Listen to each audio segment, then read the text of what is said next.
about Deobandis. What are Deobandis? Deobandis is a sect from the Muslim Ummah.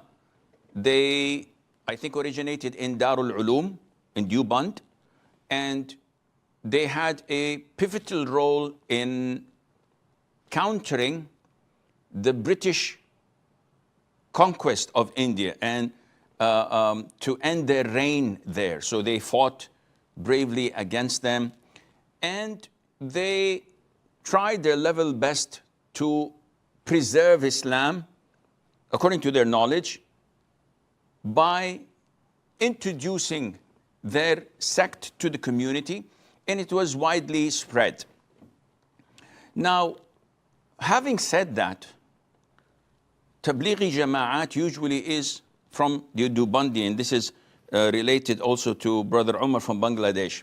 So, what is wrong with Deobandis? Well, they have a lot of good things, but they have a lot of bad things.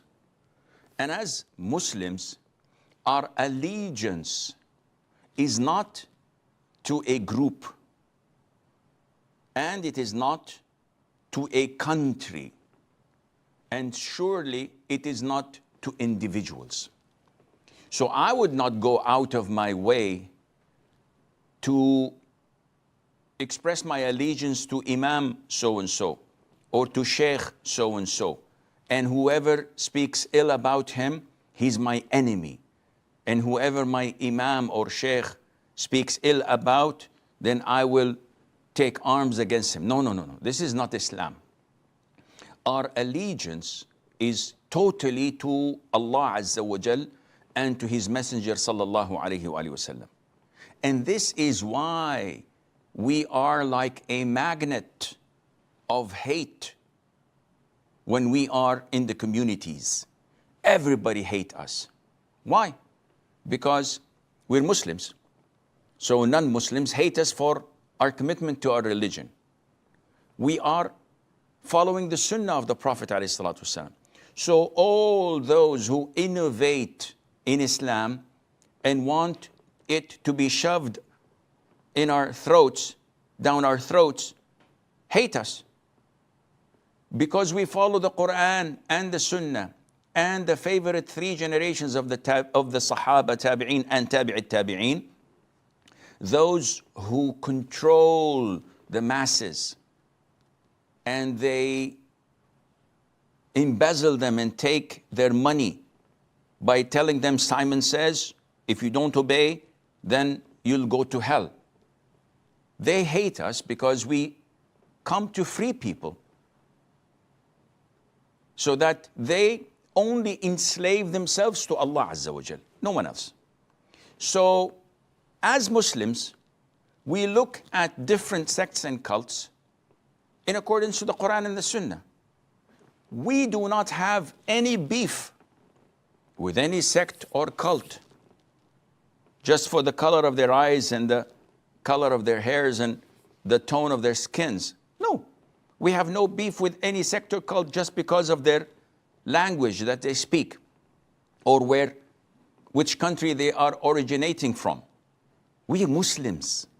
Whether you're from Japan or from Hawaii or from of Africa, you're my brother. We share a common thing, that is Islam. So what's the problem? The problem is when you come and introduce something that is not part of Islam. Give me an example. I'll give you an example. I give you examples, but I don't want to devote this segment to such things. But I'd like you not to be biased. I'd like you sort of to have an out-of-body experience in the sense that I'd like you to listen to me with your intellect, with your head, not with your feelings. Don't look at me as an extremist, Wahhabi, so. No, no, no, no.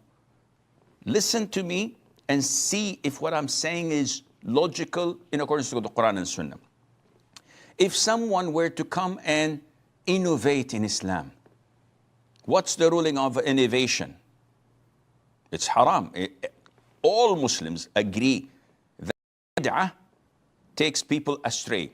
This is what the Prophet said, ﷺ. He said, every bid'ah takes a person astray. And everything that takes a person astray leads a person in hell. وَإِيَّاكُمْ وَمُحْدَثَاتِ الْأُمُورِ فَإِنَّ كُلَّ مُحْدَثَةٍ بِدْعَةٍ. Everything innovated is a bid'ah. And every bid'ah takes you astray, and everything astray takes you to hellfire. This is what the Prophet used to say, ﷺ, in every major congregation, whether it's Jum'ah, it's Eid, or whatever. So you agree in this? 100%. Okay. If someone innovates in Aqeedah, so the Aqeedah of the Deobandis and the Tablighis, they follow Abu Mansur al-Maturidi, which is sort of a fine-tuned Ash'ari Aqeedah. It's almost the same. So they have an issue with Allah's beautiful attributes. They have issues with where to or how to believe in certain aspects of things of Iman. And all of this is due to the sources of learning. So they have a big issue here, and that's one part. But if you go to practices, whether it is in Salat, whether they follow al-Hanafi fiqh, Hanafi school of thought in fiqh, but they have innovations, whether it comes to adhkar, whether it comes to celebrating the Mawlid, whether it comes to every aspect of life, there is something here or there that you will find it creeping in. And in their beliefs, you find so many of them kissing their thumbs and wiping their eyes 3 times whenever they hear the name of the Prophet ﷺ, claiming that this prevents their eyes from falling sick to trachoma or be blinded by any other disease. Where did you get this from? So there's so many things. Therefore, we tell them, you're our brothers. But there are certain things that we have to come to term. And that is, make our Quran, authentic Sunnah, the things that govern our relationship. And then, inshallah, we will be in good hands.